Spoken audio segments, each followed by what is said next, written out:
Saxena house. आव्या ध्रुव के जख्मों को अच्छे से चेक कर रही थी। वह इस वक्त डॉक्टर यूनिफॉर्म में रेडी थी क्योंकि आव्या हॉस्पिटल के लिए निकलने ही वाली थी।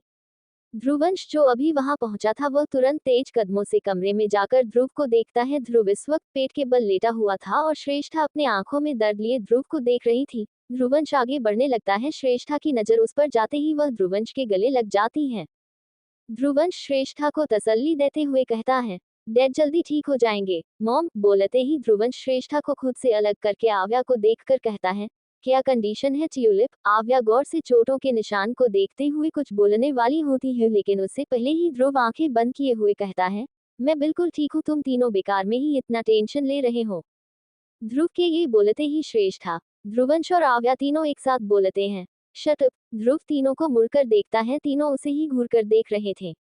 ध्रुव उनसे नजरें हटाकर लेट जाता है और आंखें बंद करके कहता है, ठीक है मैं चुप ही हो जाता हूँ। कुछ देर तक तीनों ऐसे ही ध्रुव को घूरते हैं। फिर आव्या ध्रुवंश को ध्रुव की सारी कंडीशन बताने लगती है। ध्रुवंश भी आव्या के सारी बातों को बहुत ध्यान से सुनने लगता है। कुछ देर बाद आव्या कमरे से निकलकर हॉस्पिटल के लिए निकल जाती है। श्रेष्ठा का ध्यान अब तक सिर्फ ध्रुव के जख्मों पर अचानक उसे कुछ याद आता है। वह एकदम पूछती है, अंश सहस्त्रा कहाँ है। जैसे ही ध्रुवंश ये सुनता है लाचारी से सिर न में हिला देता है और दुखी मन से कहता है, भाभी ने यहाँ आने से मना कर दिया। वो चाहती है कि उसे लाने खुद ब्रो जाएं। ब्रो जाएंगे तब जाकर भाभी वापस आएंगी। श्रेष्ठा ये सुनकर थोड़ी आश्चर्य से ध्रुवंश को देखती है। ध्रुव दोनों की बातों को समझ नहीं पा रहा था, इस वजह से वह दोनों का ध्यान अपनी तरफ खींचते हुए कहता है, किसकी बातें चल रही। ध्रुवंश और श्रेष्ठा एक दूसरे को देखते। फिर श्रेष्ठा ध्रुव के पास बैठकर 18 साल से होकर अब तक की सारी घटनाओं को बताने लगती है। ध्रुवंश कुछ पल वहां रुकता, फिर वह भी बाहर निकलकर जिप से चला जाता है। रुद्र का विला। रुद्रांश अपने सपने में आए उस कमरे के सामने ही खड़ा था। वह दरवाजा सच में बंद था और उसमें सिक्योरिटी लॉक लगा हुआ था। सपने में उसने जैसे देखा वैसे सेम टू सेम था। कमरे के बाहर उसे बहुत अजीब सी फीलिंग भी हो रही थी। वहीं रुद्र थोड़ी दूर पर खड़ा होकर रुद्रांश को सर्द नजरों से देख रहा है। रुद्र रुद्रांश की ओर बढ़ने लगता है। उसके चलने की आहट से रुद्रांश का ध्यान उस पर चला जाता है। सपने में हुए रुद्र के सेम रिएक्शन को देख रुद्रांश थोड़ा डर सा जाता है। वह उस कमरे से दूर होकर रुद्र की ओर जाते हुए कहता है, मैं विला घूम रहा था तो बस यहाँ आ पहुंचा। वैसे इस कमरे में क्या है तुमने इतनी सिक्योरिटी रखी है। बोलते हुए रुद्रांश कमरे को देखने लगा। रुद्र बिना भाव के जवाब देता है, none of your business dad. इस कमरे में मेरे सीक्रेट हैं जो कभी आपके भी हुआ करते थे। बोलकर रुद्र चला जाता है। रुद्रांश भी उस दरवाजे को एक नजर देखकर आगे बढ़ जाता है।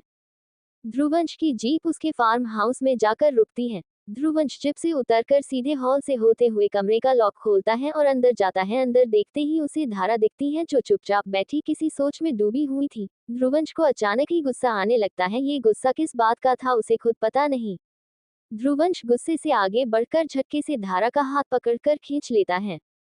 धारा इतनी फास्ट रिएक्शन से कुछ समझ ही नहीं पाती। वह सिर उठाकर ध्रुवंश को देखती है।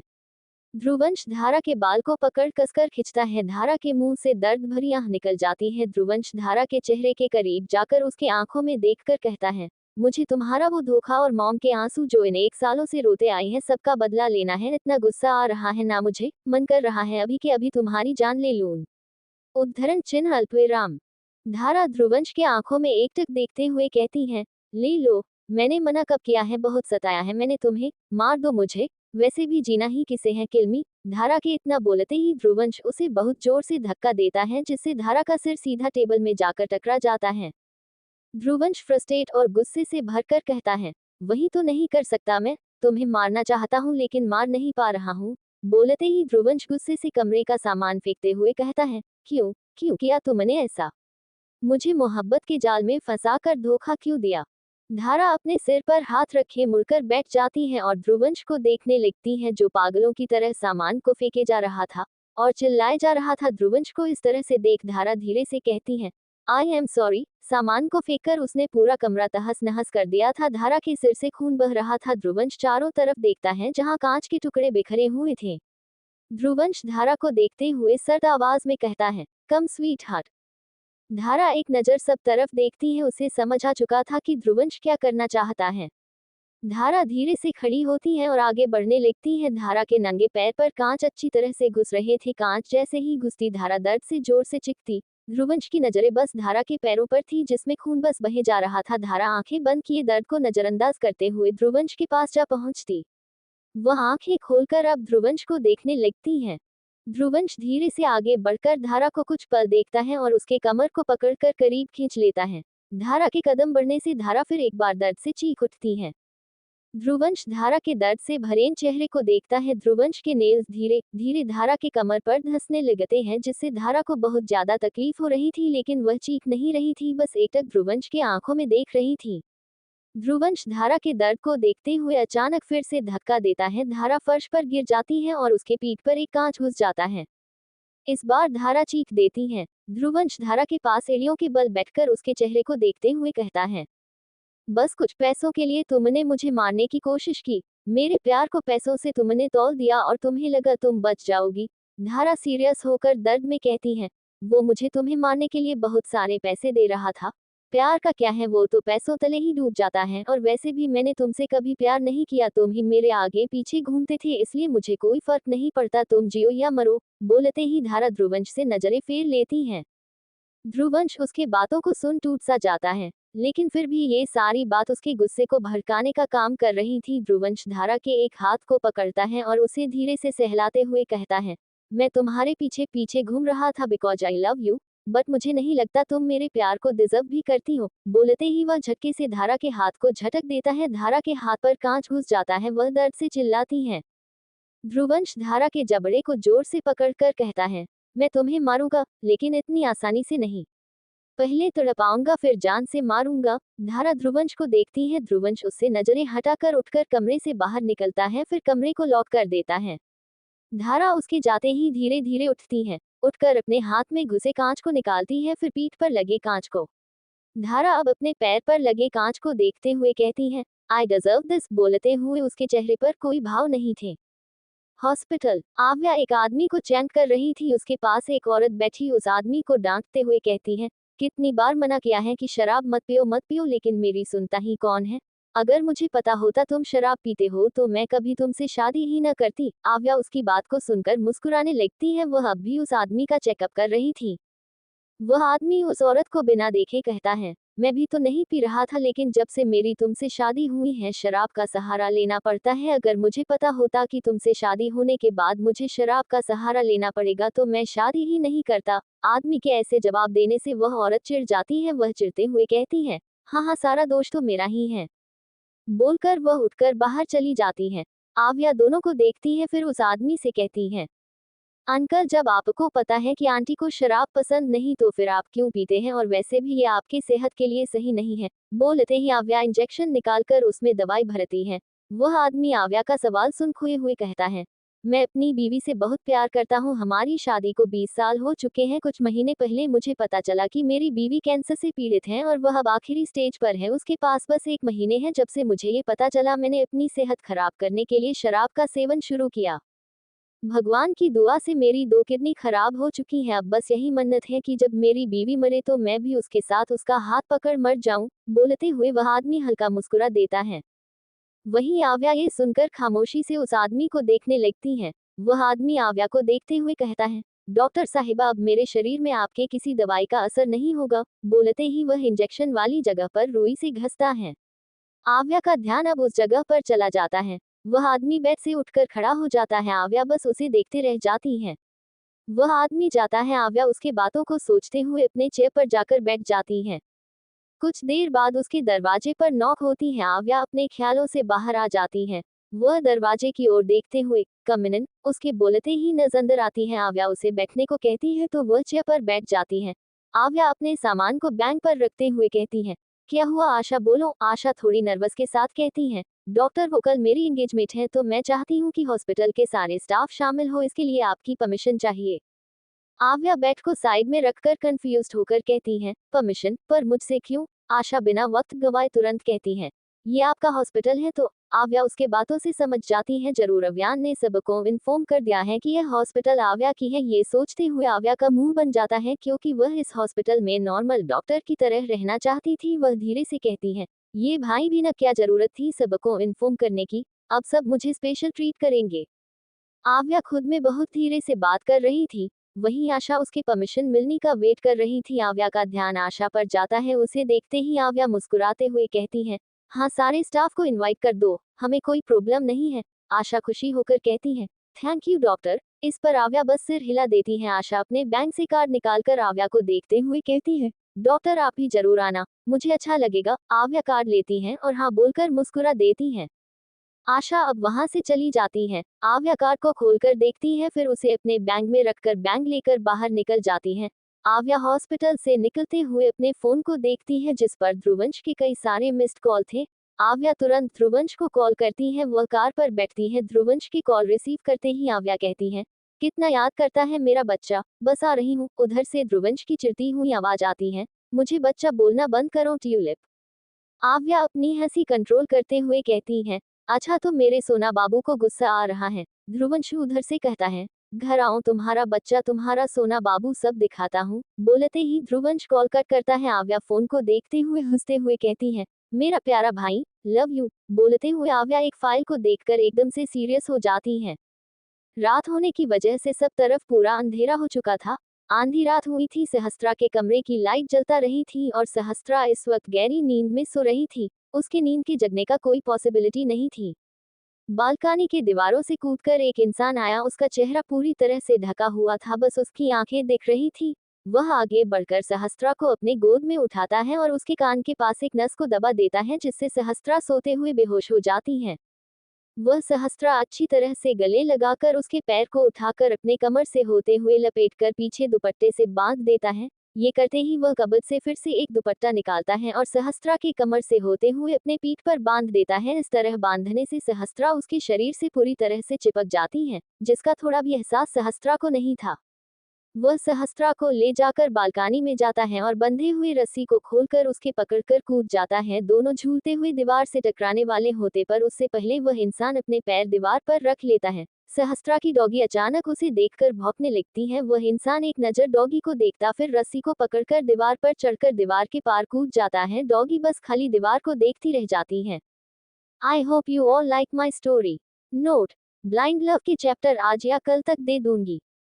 सक्सेना हाउस। आधी रात को कमरे का दरवाजा खुलता है और सहस्त्रा को गोद में लिया वह इंसान बेड पर बहुत ही आराम से सहस्त्रा को लेटाता है। सहस्त्रा का हाथ उसके गले पर फंसे होने की वजह से वह सहस्त्रा के चेहरे के बहुत करीब झुक सा जाता है। ऐसे सहस्त्रा के इतने करीब होने से वह उसे देखने लगता है। वह सहस्त्रा की पकड़ से खुद को बहुत धीरे से छुड़ाकर पीछे होता, फिर अपने चेहरे से ब्लैंक कपड़ा हटाता। कपड़ा हटते ही उसका चेहरा बहुत ही क्लियर सा उभरता है। यह और कोई नहीं सहस्त्रा का अपना पति था। यह अव्यान ही था जिसने सहस्त्रा को यूं आधी रात को उसे बेहोश करके उठाकर लाया था, जिसका होश बेचारी सहस्त्रा को बिल्कुल भी न था। अव्यान सहस्त्रा को कुछ पल तो यूं ही देखता है, फिर अपने कदम पीछे करते हुए कमरे से निकल जाता है। अगली सुबह सूरज की रोशनी को महसूस करके सहस्त्रा अंगड़ाई लेते हुए उठती है और अपने आंखों को मलते हुए जोर से आवाज देती है, मम्मा मम्मा मुझे कॉलेज में कुछ काम है, प्लीज टिफिन पैक कर दीजिए न। बोलते ही सहस्त्रा अंगड़ाई लेती है। तभी अचानक वह कमरे को नोटिस करती है। जैसे ही उसे समझ आता है ये किसका कमरा है, उसकी आंखें हैरानी से बड़ी हो जाती हैं। वह हड़बड़ाते हुए उठकर खड़ी हो जाती है। सहस्त्रा चारों तरफ कमरे को देखकर फिर एक बार अपने आंखों को मलते हुए खुद से बड़बड़ाती है, ये कमरा मेरे कमरे में कैसे आ गया? ये सच्चाई है या मेरा भ्रम? सहस्त्रा वॉशरूम जाकर देखती है तो वह भी बदला हुआ था। वह बालकनी में जाकर देखती है तो वह भी बदला हुआ था। सहस्त्रा को तो समझ ही नहीं आता कि आखिर उसके साथ हो क्या रहा है।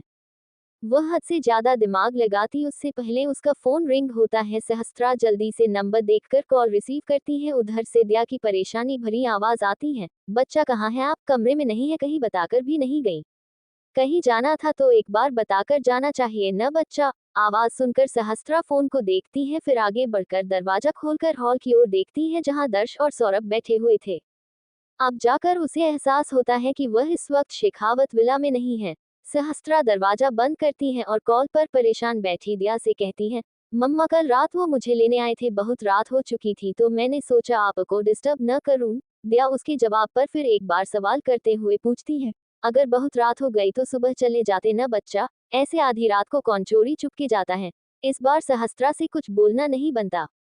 उसने तो बस बहाना बनाया था, असल में तो उसे भी नहीं पता कि आखिर वह यहाँ आई तो कैसे आई। जब सहस्त्रा कुछ नहीं बोलती तो दिया उसके हालत को समझकर कहती है, ठीक है बच्चा कोई बात नहीं, पर दामाद जी से कहना कि थोड़ा सब्र रखा करें। हमें इतनी जल्दी नहीं है नानी बनने की। ये सुनकर तो सहस्त्रा के होश ही उड़ जाते हैं, फिर अचानक अनजाने में सहस्त्रा का गाल लाल हो जाते हैं। वह इस वक्त शर्मा रही थी। अव्यान और सहस्त्रा के बीच कुछ नहीं हुआ था, पर फिर भी पता नहीं पर सहस्त्रा को वो सारी चीजें बोलते ही शर्मा जाती हैं। वो बहुत धीरे से हाँ कहती हैं, दिया भी कॉल कट कर देती हैं। सहस्त्रा एक नजर फोन को देखकर वॉशरूम चली जाती हैं। ध्रुव और श्रेष्ठा के कमरे में श्रेष्ठा खुद को छुड़ाते हुए कहती हैं, ध्रुव छोड़ो मुझे, क्या कर रहे हो, छोड़ो।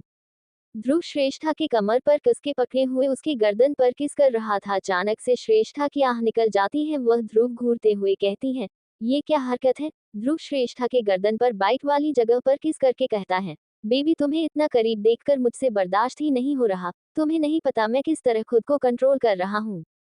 ध्रुव श्रेष्ठा को देखने लगता है, जो अब ध्रुव को ही देख रही थी। श्रेष्ठा ध्रुव के देखते हुए कहती है, बुढ़े हो गए हो लेकिन अब भी बेशर्मी और ठरकीपन गया नहीं तुम्हारा। ध्रुव श्रेष्ठा के होठों के करीब जाकर बोलता है, वो किन की वजह से तो मैंने पूरे 18 साल वेस्ट कर दिया। पता नहीं उस 18 साल में मैं तुम्हें कितनी बार अपनी बाहों में भरकर प्यार करता रहता।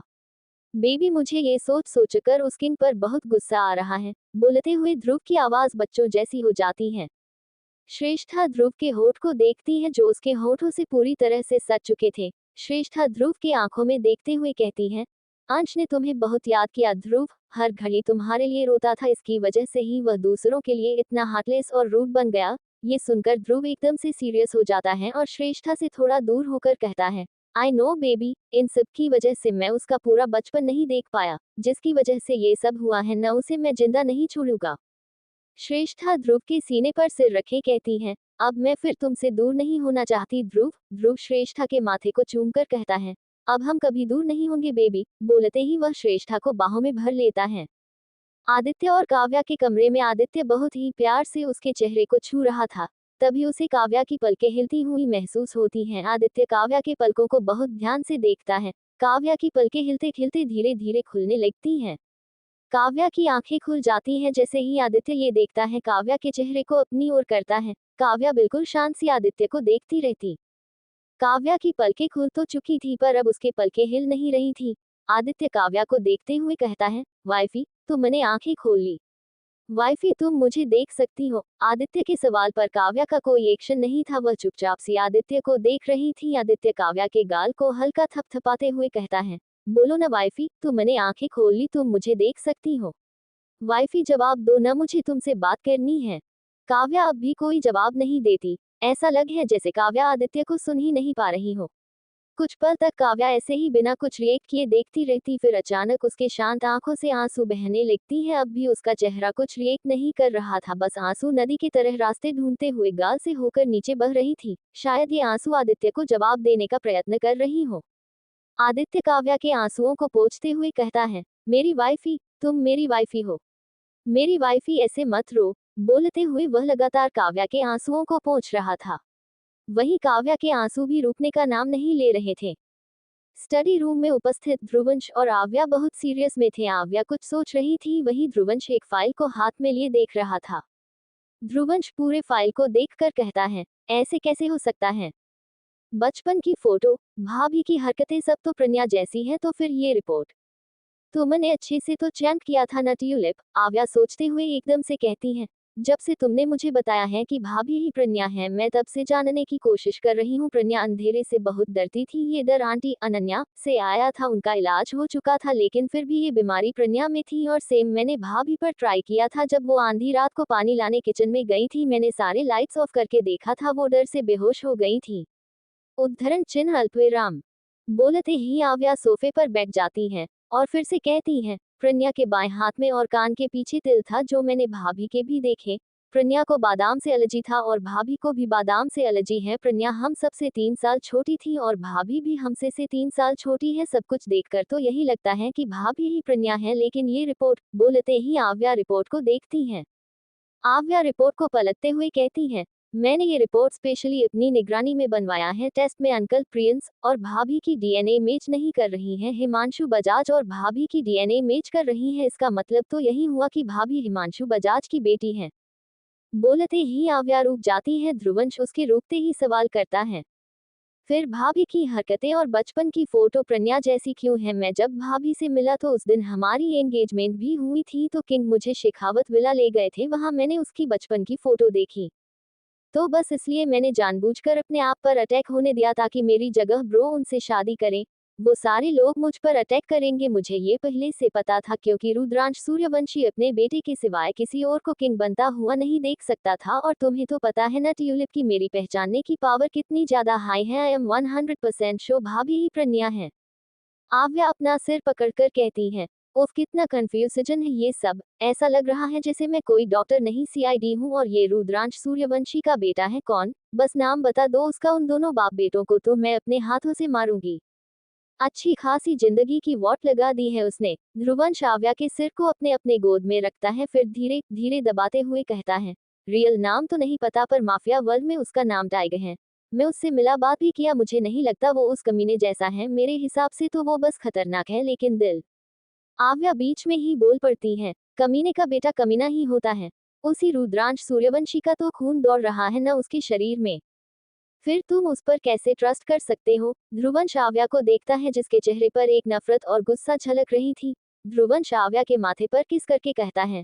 मेरी नन्ही सी जान, भूलो मत, मेरे दादाजी के बेटे रुद्रांश सूर्यवंशी और ध्रुव सूर्यवंशी यानी मेरे डैड है, दोनों के शरीर में मेरे दादाजी का ही खून बह रहा है। फिर डैड अच्छे और रुद्रांश सूर्यवंशी बुरे क्यों है? खून मैटर नहीं करता है ट्यूलिप। बोलते ही ध्रुवंश आव्या के सिर को धीरे धीरे सहलाने लगता है। आव्या मुंह बनाते हुए कहती है। मना तो ऐसे रहे हो जैसे उसके साथ शादी करवानी हो मेरी। ध्रुवंश हंसते हुए आव्या को देखता है और उसके गाल को खींचते हुए कहता है। ऐसे मुंह बनाते हुए तुम कितनी क्यूट लगती हो ट्यूलिप। आव्या ध्रुवंश को घूर कर देखती है। तभी दरवाजा नॉक होता है। आव्या सिर घुमाकर दरवाजा को देखती है, फिर ध्रुवंश की गोद से सिर हटाकर बैठ जाती है। ध्रुवंश उठकर दरवाजे की ओर जाता है और दरवाजा खोलता है। दरवाजा खुलते ही उसके मुंह से एकाएक निकलती है।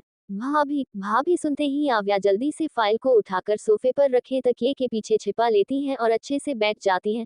सहस्त्रा तुरंत स्टडी रूम में घुसकर ध्रुवंश को घूरते हुए कहती है। आप हमारे साथ ऐसा कैसे कर सकते हैं? हमने आने से मना कर दिया तो आपने हमें किडनैप ही कर लिया। आप ऐसे कैसे हमारी मर्जी के खिलाफ हमें ला सकते हैं? ध्रुवंश कंफ्यूज्ड होकर सहस्त्रा को देखता है। सहस्त्रा को पहले तो कुछ समझ नहीं आया, लेकिन जब समझ आया तो सबसे पहले शक उसका ध्रुवंश पर गया, इसलिए वह ध्रुवंश को खोजते हुए स्टडी रूम में आ पहुंची। ध्रुवंश कंफ्यूज्ड सा बोलता है। किडनैपिंग? मर्जी? आप ये क्या बोल रही हैं भाभी? और आप कब आई? मुझे तो पता ही नहीं कि आप वापस आ गई। ध्रुवंश के ऐसे बोलने पर अब सहस्त्रा पूरी तरह से कंफ्यूज्ड हो जाती है। वह धीरे से सिर उठाए ध्रुवंश को देखते हुए कहती है। इसका मतलब आप मुझे लेकर नहीं आए हैं? ध्रुवंश खामोशी सा नमे सिर हिला देता है। आव्या भी तुरंत उठकर उनके पास आकर कहती है। अंश तो रात से सुबह तक मेरे साथ ही स्टडी रूम में है। सहस्त्रा को अब अपनी गलती का रियलाइज होता है। वह सिर झुकाए धीरे से कहती है। सॉरी, हमें लगा शायद आप मुझे लेकर आए हैं। अगर आपने नहीं तो कौन मुझे यहाँ पर लेकर आए जिनकी हमें खबर तक नहीं? बोलते हुए सहस्त्रा बहुत ज्यादा कंफ्यूज थी। ध्रुवंश और आव्या भी एक दूसरे को कंफ्यूज्ड होकर देखते हैं, फिर अचानक ही दोनों एक साथ बोलते हैं। भाई, ब्रो। दोनों के ऐसे एक साथ अभियान की ओर इशारा करने से सहस्त्रा का दिल एक पल के लिए तेजी से धड़क उठता है। वह सिर उठाकर दोनों को देखती है। ध्रुवंश और आव्या दोनों एक साथ हाँ में सिर हिलाते हैं, जैसे उन्हें पूरा यकीन हो कि सहस्त्रा को अभियान के सिवाय कोई छू नहीं सकता। सहस्त्रा दोनों को एक नजर देख सिर हिलाकर वहां से चली जाती है। सहस्त्रा कमरे में खुद से बड़बड़ाते हुए कहती है। बताए, इस तरह भी कोई अपनी पत्नी को किडनैप करता है भला? मुझे जगाना तक जरूरी नहीं समझा उन्होंने। पता नहीं लोगों से बात करने से क्या ही बिगड़ जाएगा उनका। लोगों से छोड़ो, कम से कम मुझसे एक शब्द तो बोल सकते हैं ना। ऐसा लगता है किसी इंसान नहीं जानवर से शादी हो गई हो हमारी। जानवर फिर भी आवाज निकालते हैं, लेकिन इनका तो मुंह तक नहीं निकलता। सहस्त्रा फ्रस्ट्रेशन में ये सब बोले जा रही थी। तभी चेंजिंग रूम का दरवाजा खुलता है। सहस्त्रा मुड़कर देखती है तो अव्यान चेंजिंग रूम से रेडी होकर बाहर आ रहा था। अव्यान सीधे टेबल के पास जाता है, वहां से वॉच उठाकर पहनता है। सहस्त्रा उसे एकटक देखने लगती है। ग्रे कलर की शर्ट और ब्लैक कलर का बिजनेस सूट में अव्यान इतना ज्यादा हैंडसम लग रहा था कि सहस्त्रा की नजरें ही उस पर से हट नहीं रही थी। वैसे तो अव्यान हमेशा से परफेक्ट लगता, इस वजह से सहस्त्रा हमेशा उसमें कहीं खो सी जाती। अव्यान अपने कान में ब्लूटूथ ईयरफोन लगाता है और अपने फोन पर कुछ चैट करते हुए जाने लगता है। उसे जाता देख सहस्त्रा एकदम से पूछती है। आपने मुझे किडनैप क्यों किया? सहस्त्रा के अचानक सवाल से अव्यान के कदम एकदम से रुक जाते हैं। अव्यान के कदम जैसे ही रुकते हैं, सहस्त्रा के दिल डर और नर्वसनेस से तेजी से धक धक धड़कने लगता है। I hope you all like my story. Note: tulip एक फूल का नाम है। रूथ और आव्या अब एक ही शहर में है, पटना, इसलिए मिलते रहते हैं और अब तक रूथ नहीं जानता कि आव्या कौन है। एक बात की, रूथ लड़कियों को नहीं देखता। मॉल में भले सहस्त्रा उपस्थित थी, लेकिन रूथ का ध्यान सिर्फ आव्या पर था, उसके सिवाय किसी पर नहीं। यूट्यूब जहां मेरी स्टोरी को ऑडियो बनाकर दिखाया जा रहा है, उस चैनल का नाम गाड़ी वाला स्टोरी है। अगर आप लोग गूगल में मेरी स्टोरी को सर्च करेंगे तो दिख जाएंगी। एंड मुझे समझ नहीं आ रहा है कि मैं कैसे कंप्लेन करूं। मुझे पता है कि मेहनत तो उसे भी लग रही होंगी ऑडियो करने में, और मुझे उसके मेहनत की कदर है, पर एक बार मुझसे पूछ लेती तो मुझे बुरा नहीं लगता।